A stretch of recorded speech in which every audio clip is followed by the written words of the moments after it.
لێرە میوانێکمان لەگەڵە بۆ گفتوگۆی زیاتر دەربارەی بەرهەمی زەیتون لە هەرێمی کوردستان حسێن حەمەکەریم شارەزا لە بواری کشت و کاڵکاک حسێن زۆر بەخێر هاتن. زۆر سپاس بۆ بەڕێستان. ساڵی 2024 مانگی دوانزەیەمە هەل لەم بەرنامەیە لە خزمەت جەناب تابووین باسی بەرهەمی زەیتونی هەرێمی کوردستانمان کرد. حەزەکەم پێم بڵێن ناتوانین بڵێن ساڵی ڕابردوو لە بەرەوەی هەمووی 6 مانگێکی بەسەرا ڕۆشتووە. لە دوای تێپەڕینی ئەو چەند مانگا بەرهەمی زەیتونی هەرێمی کوردستان چ گۆڕانکاریەکی بەسەرا هات؟ بەڵێ زۆر سپاس بۆ ئەم بەرنامە جوانە بەڕاستی لە شوێنی خۆیەتی. ینی ئەتوانم بڵێم بەرەو پێشچوونێکی بەردەوام گەشەپێدانێکی بەردەوام هەیە لە بارەی ڕواندنی زەیتون لە هەرێمی کوردستانە. لەبەرەوەی هەم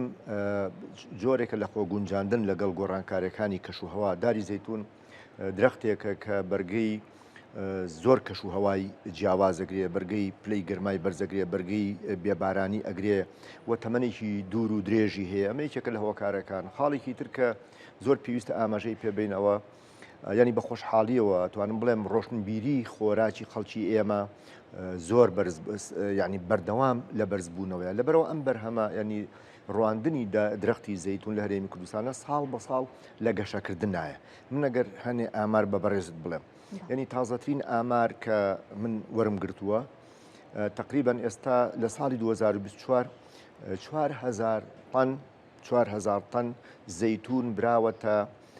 کارگەکانی بەرهەمێنانی زەیتی زەیتون لە هەرێمی کوردستانە.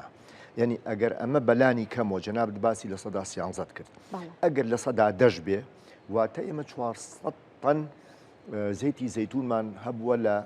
هەرێمی کوردستانە. ئەمە خۆشحاڵیە، ینی ئێمە لە سفرەوە دەستمان پێ کردووە لە ساڵی 2007 و 8 لە کاتە بەندە لە وەزارەت بووم. یعنی ساڵ بە ساڵ ئەم بەرهەمە لە زیادبوونایە. یعنی ئەگەر من بە کێرڤێک ینی باسی ئەوانە بکەم لە سفرەوە گەشتوونەتە ئەمە دڵنیام بۆ ساڵانی ئایندە ئەم بەرهەمە لە گەشەکردنیشی بەردەوام. کاک حسێن، من ئێستا لە هەواڵەکەشما باسم کرد. عێراق ئەڵێ دوای ساڵانێک پەرەپێدان لە بەرهەمی زەیتون تازە ئەو ڕێژەی دەرهێنانی زەیت لە زەیتونەی گەیاندۆتە ئاستی 118. هەرێمی کوردستان لە ئێستا 113ەیە. ئەمە تعبیرە لە کواڵیتی زەیتونی هەرێمی کوردستان یاخود هەر کە دەستمان کردو بە پەرەپێدانی بەرهەمەکە بە ینی لە ئاستێکی ستانداردە نێودەوڵەتیەکانە کردومانە؟ نەخێر، ینی ساڵ بە ساڵ وەکو باسم کرد هەم شارەزایی ئەو کەسانی کە لەو بوارانە کارەکەن و هەم ساڵ بە ساڵ ئەو تەرزانە ینی ئەو سنفانی کە زەیتی زەیتون هاتووە جیاوازی هەیە. حتمما ینی بە حکمی ئەوەی کە کوردستان کرانەوەیەکی گەورە بەڕووی وڵاتانی دراوسەیە، بەڕووی وڵاتانی جیهان و هاتنی هەموو ئەو شاندانی کە بەتایبەتی ینی ئیتالیەکان نتوانم بڵێم ڕۆڵێکی باشیان هەبوو لە هەرێمی کوردستانە کە هەم لە ڕووی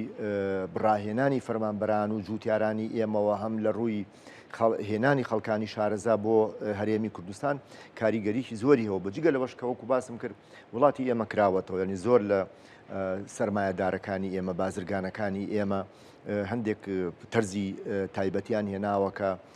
زۆر جیاوازە لەگەڵ ئەو سنفە تەقلیدیانەی کە لە هەرێمی کوردستانە هەبووە یان ئەوانەی کە لە ناوەڕاست و باشووری عێراقەوە لە ساڵانی ڕابردووە هاوردەکراون. هەموو ئەو تەرزانەش جیاوازی هەیە، بۆیە بە خۆشحاڵیەوە هەم ساڵ بە ساڵ ڕۆشنبیری ئەو کەسانە بەرزەبێتەوە کە لەو بوارانە کارەکەن و هەمیش بە خۆشحاڵیەوە خەڵکانی ئێمە ئەتوانم بڵێم ئیستیعاب هەیە بۆ وەرگرتنی ئەو تەکنۆلۆژیا و زانیاریە نوێنە کە لە دەرەوە ڕوەکەن. باشە، ئێستا کە قسەمانە کرد بەیەکەوە ئەو داتانە کە مەخستمان ڕوو بە 2024 بوو بێگومان جارە داتای 2025 نەخراوەتە ڕوو، بەڵام دڵنیام ئێوە ئاگادار و زانیاریتان هەیە لەو بارەیەوە. ئەو ڕوبەرەی کە لە ئێستا لە 2025 بە زەیتون چەندراوە لە هەرێمی کوردستان ڕوبەرێکی قابلی قبوڵە بە لە بەرچاوگرتنێکە کەشوهەوا و ژینگەیەکی لە بارمان هەیە بۆ بەرهەمە؟ بەڵێ بەداخۆ ئێمە ئامارێکی وردمان لەبەر دەست نییە کە قسەی پێ بکەین. ئەو 20,000 دۆنمە کە بەڕێزت لە ئەوە ئاماژەت پێدا، من دڵنیام ئێستا ڕەنگە 20,000 ئەگەر زیاتر نەبێ لە هەرێمی کوردستانە هەیە، تەمەن بە تەمەنی جیاواز. بیرم دێ کاک حسێن، ئەو کادوتت پلانێکی گەورە هەیە لە بەرنامەکە ئێوە باسەکەم پلان هەیە بۆ پەرەپێدان و زیادکردنی بەرهەمی زەیتون. لەو کاتەوە بۆ ئێستا ئەو پلانە بەرەو پێشچوونی بەخۆیەوە بینی وە جێبەجێ کراوە؟ بەداخەوە بە حکمی ئەو قەیران و دارایانەی کە ڕووی لە هەرێمی کوردستان کردووە ڕەنگە نەتوانرا بێ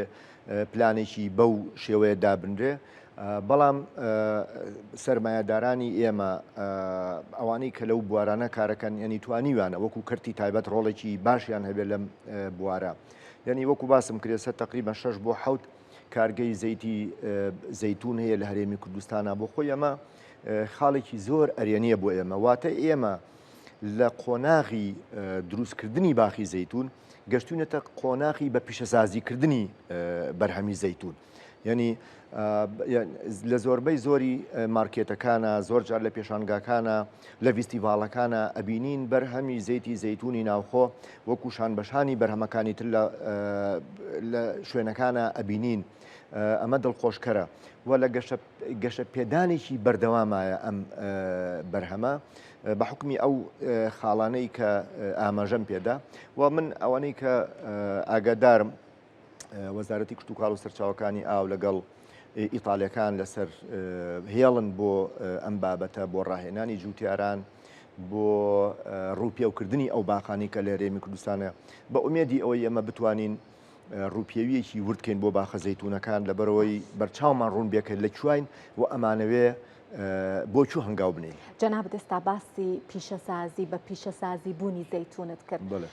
یەکێک لە کێشەکانی هەموو ئەو بەرهەمانی هەرێمی کوردستان کە لە ئاستێکی باشان و توانستی ئەویان تایە کە هەناردە بکرێت بابەتی پاکێجینگ و مارکتینگ کردنە بۆیان لەبەرەوەی کە بەرهەمی ئێمە هەرچەند کواڵەتیشی باش بێ لەناو ئەو بەرهەمە باق و بریقدارانەی دەرەکی کە هاوردە ئەکرێت ون ئەبێ بەڕاستی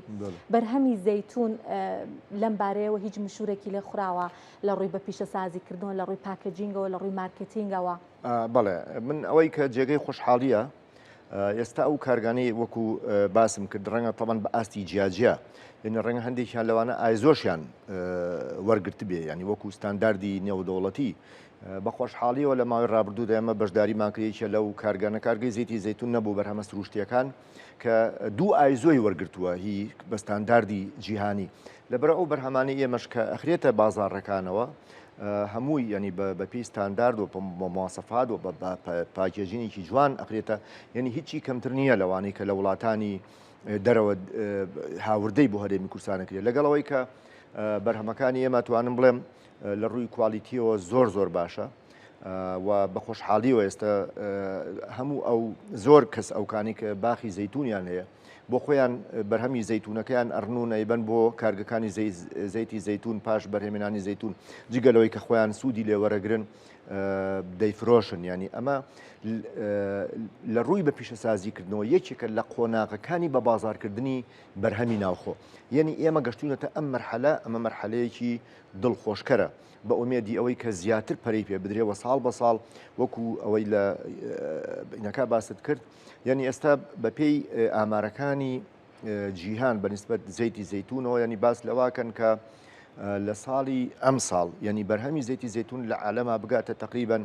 زیاتر لە 3 ملیۆن تەن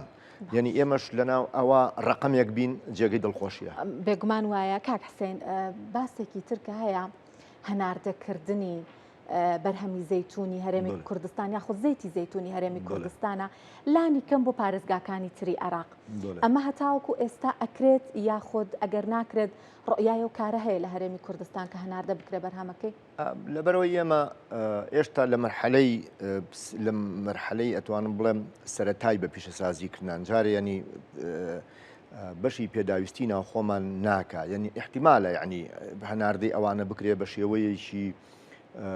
با بڵین کەسی لەو بابەتە بەڵام مێشانە گەشتونەتە ئەوەی کە ئێمە ئەو بەرهەمە هەناردە بکەین من ڕەنگە جاری پێشوش ئاماژەم پێیا بێ ساڵی 2010 ئێمە بەشداریمان کرد لە پێشانگایەکی